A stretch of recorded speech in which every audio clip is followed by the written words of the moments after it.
Nos han robado 1000 años. Quizás no sea una cifra que puedas encontrar en un libro de contabilidad, pero es el peso de un impulso intelectual cuyo costo real nunca podremos medir. Mires donde mires, tu teléfono, la medicina que te salva la vida, el motor de tu coche, todo parece llegar con un retraso que se siente casi personal. La humanidad no está en la cúspide de su evolución. Somos los supervivientes de un coma inducido que fragmentó nuestra memoria colectiva. Hubo un momento en que tuvimos las llaves del universo en la mano y permitimos que se oxidaran. Siglo III a.C. Mientras en Europa las tribus aún intentaban descifrar el lenguaje del trueno, en la costa de Egipto se alzaba una anomalía. Alejandría no era solo una ciudad, era una placa base de silicio hecha de piedra caliza, uno de los mayores depósitos de conocimiento que el mundo antiguo se atrevió a soñar. Un puerto donde no se traficaba solo con especias, sino con el código fuente de la realidad. La dinastía de los Ptolomeos sufría una enfermedad maravillosa, la megalomanía intelectual. Promulgaron la ley más extraña de la antigüedad, el fondo de los barcos. Si atracabas en su puerto, tus libros eran confiscados y copiados. El conocimiento no era un derecho, era la moneda de cambio del imperio. Se estima que acumularon hasta 700.000 rollos. Imagina el servidor de Google, pero físico, oliendo a cedro y papiro seco. Era el primer intento serio de nuestra especie por crear una copia de seguridad de la existencia. Y fruto de esa masa crítica de mentes surgieron visiones que parecen anacrónicas. Imaginaron autómatas y máquinas que funcionaban con monedas. Algunas de las ideas mecánicas que, siglos después, permitirían la revolución industrial, ya habían sido bosquejadas sobre la mesa de un ingeniero griego. Pero faltaba el incentivo. En un mundo donde el músculo del esclavo era más barato que el carbón, el motor de vapor no era una herramienta, era un juguete de dioses. Aristarco de Samos miró al cielo y propuso una idea radical. La Tierra no es el centro. Giramos alrededor del Sol. Una hipótesis tan adelantada a su tiempo que, tras el humo de los siglos, se hundió en el olvido. Copérnico no solo fue un genio de la observación, fue el hombre que tuvo que redescubrir, con sudor y bajo amenaza de hoguera, lo que en los pasillos de Alejandría ya se había intuido 1800 años atrás. Imagina por un segundo que trabajas ahí. Tienes acceso a los rudimentos de una medicina que hoy entenderíamos como ciencia pura. Sientes que el progreso es una línea recta. Crees que la ignorancia es una enfermedad erradicada. ¡Qué ingenuo! Porque el problema del conocimiento centralizado es su fragilidad. No hubo una sola orden ni una sola noche definitiva de fuego. Fue algo más trágico. Una combinación de guerras, descuidos y siglos de abandono lo que terminó por apagar la luz. Pero todo empezó con una chispa. Una sola decisión estúpida en un momento de guerra. La historia se escribe con cenizas y la mayoría de las veces olvidamos lo que quemamos. En el año 48 a.C., Julio César se vio acorralado y prendió fuego a su propia flota. El viento empujó las llamas hacia los muelles reales. No fue el fin de todo el saber, pero fue la primera herida de muerte. El reloj de la humanidad no se detuvo de golpe, pero sus engranajes comenzaron a fallar. Estábamos empezando a olvidar cómo ser el futuro. Imagina que mañana despertaras y gran parte de los servidores que sostienen el conocimiento técnico del mundo hubieran colapsado. No solo las fotos, sino los protocolos médicos y la ingeniería que hace que tu mundo funcione. Para algunos historiadores, el año 48 a.C. marca uno de los primeros grandes golpes documentados contra las infraestructuras del conocimiento antiguo. El incendio provocado por las tropas de Julio César no fue un plan orquestado para destruir la cultura. Fue un accidente militar con consecuencias que aún hoy nos cuesta dimensionar. César, acorralado por la flota egipcia, ordenó incendiar sus propios barcos en un acto de supervivencia. Pero el fuego es un aliado traidor. Una brisa llevó las chispas hacia los depósitos de los muelles reales, donde se almacenaban decenas de miles de rollos. En esos depósitos ardieron piezas del rompecabezas de nuestra propia biología. Se dice que allí pudieron estar los estudios de Herófilo, el médico que intuyó que el cerebro, y no el corazón, era el centro de mando de la mente. Aunque sus ideas no murieron del todo y sobrevivieron fragmentadas en textos posteriores, la conexión directa, el know-how detallado de sus investigaciones, perdió su nitidez. Lo que se puso en riesgo en Alejandría no fue solo información, fue la velocidad de la acumulación. Cada ruptura en la cadena de transmisión del conocimiento obliga a las generaciones futuras a gastar siglos simplemente redescubriendo el fuego. El dolor que sientes cuando hoy la ciencia parece no avanzar lo suficientemente rápido contra una enfermedad es el eco de todas las veces que la inercia del progreso fue frenada. Pero la amenaza real no fue solo el fuego físico. Con el paso de los siglos, el clima del Mediterráneo fue mutando. Entre crisis políticas, cambios económicos y nuevas corrientes de pensamiento, la ciencia alejandrina dejó de ser un faro para convertirse, gradualmente, en una sospecha. Se empezó a sugerir que las respuestas ya estaban escritas y que seguir preguntando era una forma de arrogancia. La última luz de este mundo no era un edificio, era una mujer, Hipatia, una de las mentes más brillantes de su tiempo, caminando por una ciudad que empezaba a ver en la geometría una forma de pecado. A veces me pregunto si el silencio que escuchamos al mirar al espacio, la paradoja de Fermi, no es porque estemos solos. Tal vez es porque cada civilización enfrenta su propio momento de ceguera.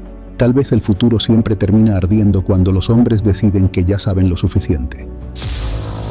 Hubo un momento en que la continuidad de una tradición milenaria parecía depender de un puñado de mentes brillantes. Una de las últimas grandes depositarias de la herencia científica alejandrina se llamaba Hipatia. Mientras el imperio romano se fragmentaba y las tensiones políticas convertían las calles en mataderos, ella seguía calculando la órbita de los planetas. Era, en muchos sentidos, una de las figuras más influyentes de Alejandría, porque seguía enseñando a pensar de forma crítica en una era que empezaba a exigir obediencia.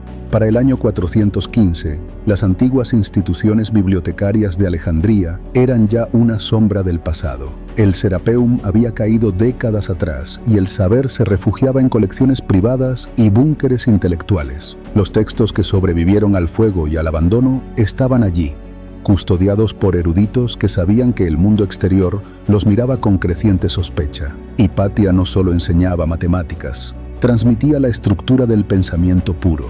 En un mundo que se volvía dogmático, ella editó y comentó las obras de Apolonio y Diofanto sobre las secciones cónicas. Esas mismas curvas que 1200 años después servirían de base para que Kepler entendiera el movimiento de los planetas. Ella no solo enseñaba números, protegía los planos del universo para que no se borraran del todo. La anomalía era ella, una mujer que no solo dominaba la lógica, sino que asesoraba a los líderes de la ciudad. Para quienes buscaban el control absoluto, Hipatia no era solo una erudita, era una grieta en su narrativa. En aquel clima de inestabilidad, la lógica científica empezó a ser presentada como una amenaza para el orden establecido. Lo que ocurrió en el 415 no fue un juicio, fue una ejecución de la inteligencia. La arrastraron desde su carro y la llevaron a una iglesia. Lo que debe dolerte no es solo el horror de su muerte, sino lo que representa. La ruptura de una cadena de transmisión que había unido a los genios durante siglos. Cada vez que una red intelectual se desmorona de esta forma, la humanidad pierde un impulso que tarda generaciones en recuperar. Con la caída de figuras como Hipatia, el centro de gravedad del conocimiento comenzó a desplazarse. No fue una huida masiva en una sola noche, sino un goteo constante, una diáspora de sabios y textos que, durante los siglos siguientes, buscaron refugio en el este. El conocimiento no murió, pero tuvo que emigrar. Mientras gran parte de Occidente entraba en un periodo de fragmentación y olvido institucional, la llama de Alejandría encontraba un nuevo hogar en Persia y más tarde en el mundo islámico. El progreso no es un destino inevitable, es una cadena de relevos. Hipatia fue una de las últimas en sostener el testigo en una ciudad que ya no quería correr. Y cuando ella cayó, la luz no se apagó, pero sí se alejó de nosotros. La pregunta no es si el mundo se quedó a oscuras, sino cuánto tiempo tardamos en volver a mirar hacia donde se había llevado la luz. ¿Estás seguro de que hoy no estamos dejando que nuestras propias redes de conocimiento se debiliten de nuevo?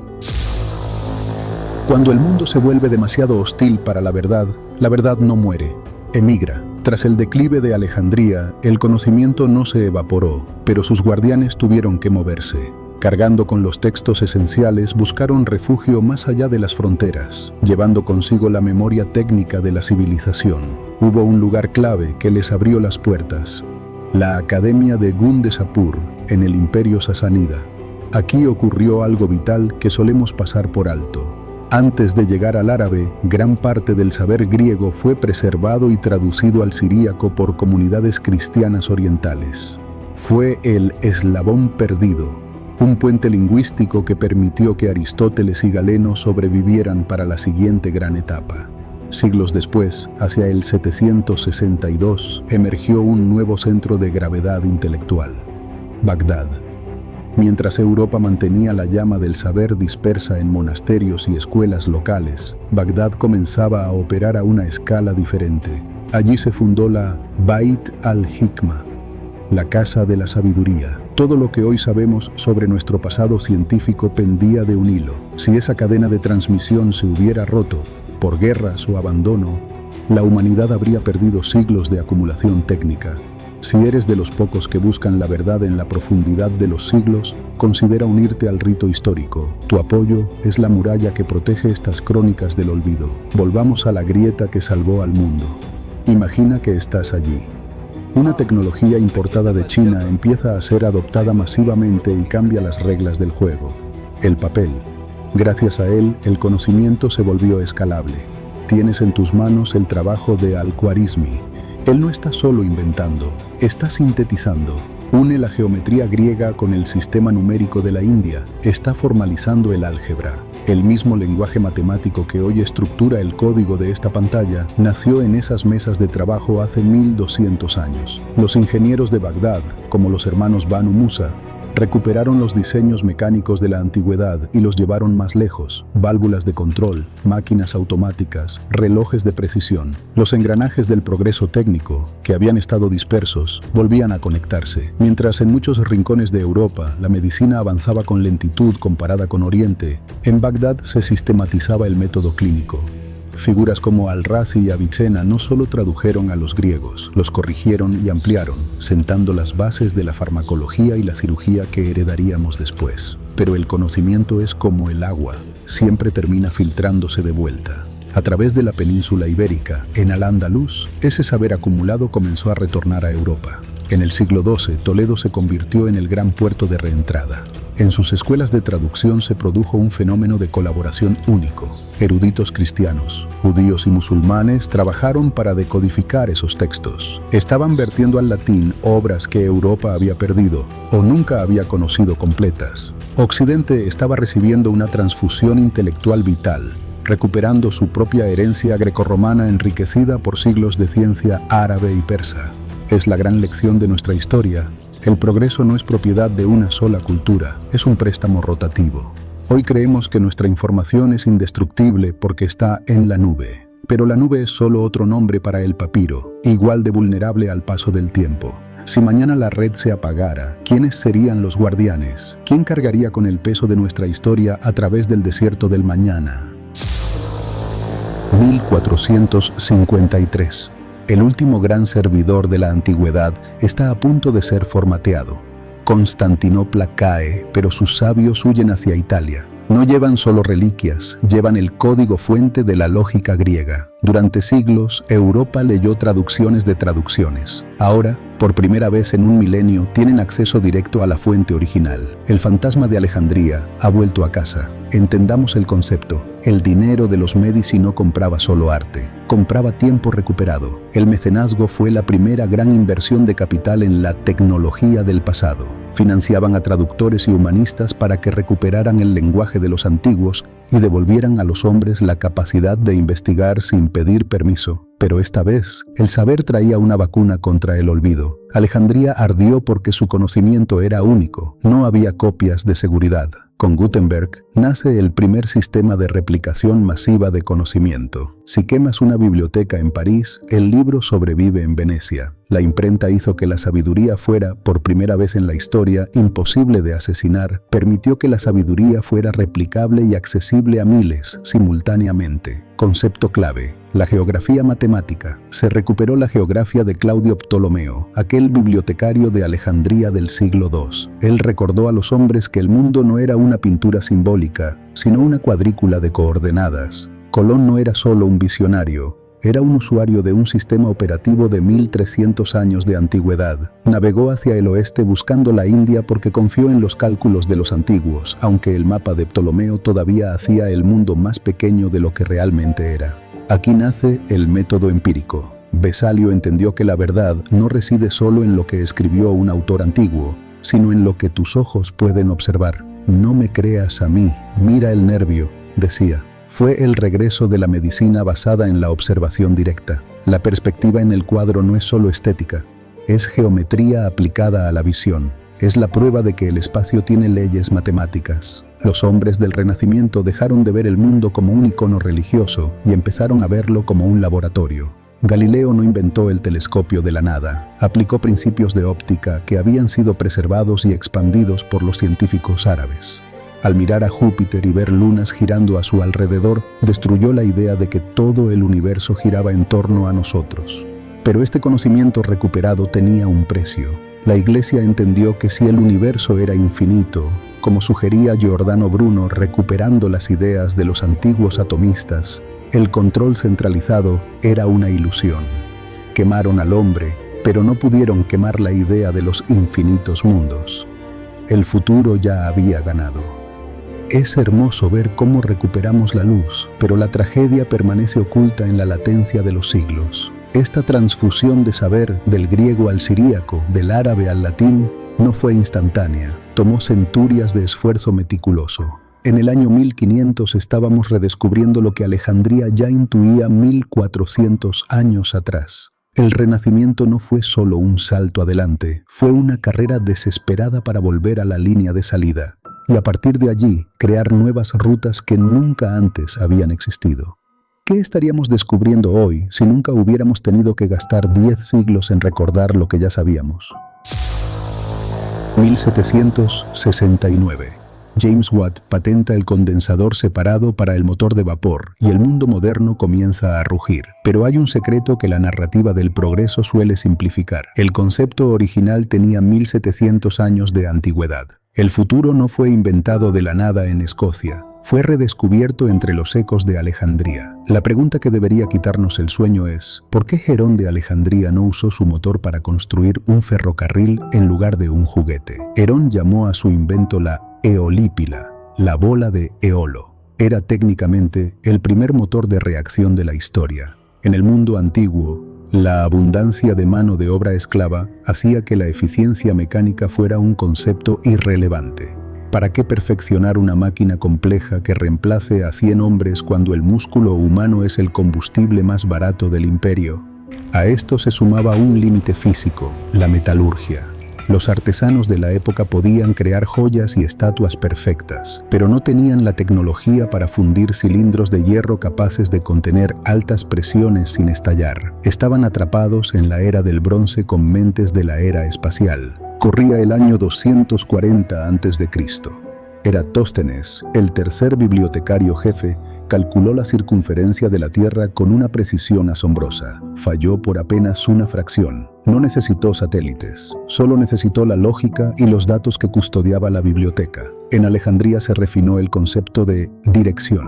Claudio Ptolomeo creó la geografía, un catálogo de miles de lugares con sus coordenadas. Fue el primer intento de indexar el mundo conocido. Pero Ptolomeo cometió un error que cambiaría el destino de la humanidad 1300 años después. En sus escritos, el tamaño de la Tierra parecía significativamente más pequeño de lo que Eratóstenes había calculado. Los bibliotecarios tenían una intuición inquietante basada en la simetría.